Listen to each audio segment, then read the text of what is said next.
નમસ્કાર વિદ્યાર્થી મિત્રો, અહીં આપેલા લંબચોરસમાં ચોરસ કેટલા છે એવી આકૃતિઓ સેટ અથવા એનએમએમએસ કે અન્ય સ્પર્ધાત્મક પરીક્ષાઓમાં પૂછાતી હોય છે, જેમાં કોલમ અને રોની સંખ્યા અલગ અલગ હોય ત્યારે એના ચોરસ કેવી રીતે ગણવા તેની આપણે ટ્રીક શીખીશું. તો આ પહેલી આકૃતિ છે, એમાં કોલમ રો છે 1, 2 અને 3 અને કોલમ છે 1 અને 2.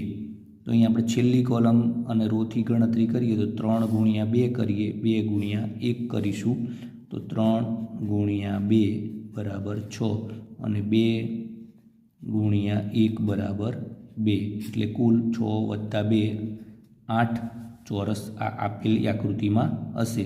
તો 8 ચોરસ કયા કયા? તો અહીંયા અંદર જોઈએ તો 1, 2, 3, 4, 5 અને 6 ચોરસ છે. જ્યારે બીજા 2 ચોરસ અહીંયા આપણે જોઈએ, આ 4 ચોરસ ભેગા કરીએ એટલે એક ચોરસ બને અને બીજો આ એક ચોરસ બનશે.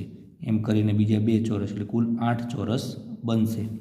એવી જ રીતે અહીંયા 1, 2, 3, 4 અને 5 રો આપેલી છે અને 1, 2, 3 અને 4 કોલમ આપેલી છે. તો કોલમ અને રોનો ગુણાકાર કરીએ તો 5 × 4, 4 × 3, 3 × 2 અને 2 × 1 કરવાના.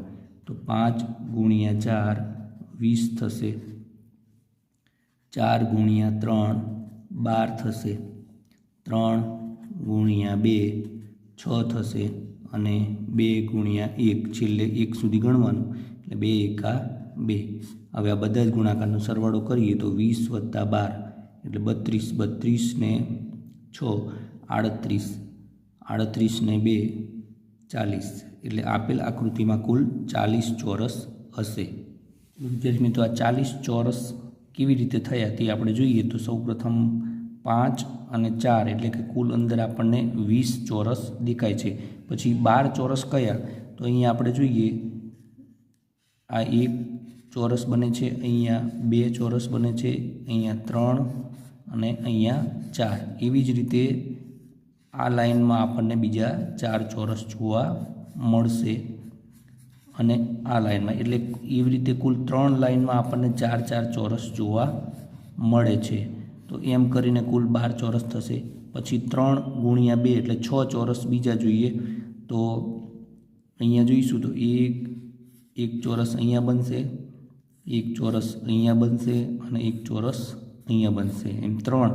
એવી જ રીતે નીચેની લાઇનમાં પણ આ રીતે 3 ચોરસ બનશે, એટલે 3 × 2 6 ચોરસ એ બનશે અને 2 × 2 એટલે બીજા 2 ચોરસ અહીંયા તમે જોઈ લો, 4 × 4 અને બીજી 4 કોલમના 4, એમ કરીને 2 ચોરસ બીજા, એમ કરીને કુલ 40 ચોરસ જોવા મળે છે. હવે અહીં આપેલી આકૃતિ છે એમાં કુલ કેટલા ચોરસ છે તેનો ઉત્તર તમે કોમેન્ટમાં જણાવજો.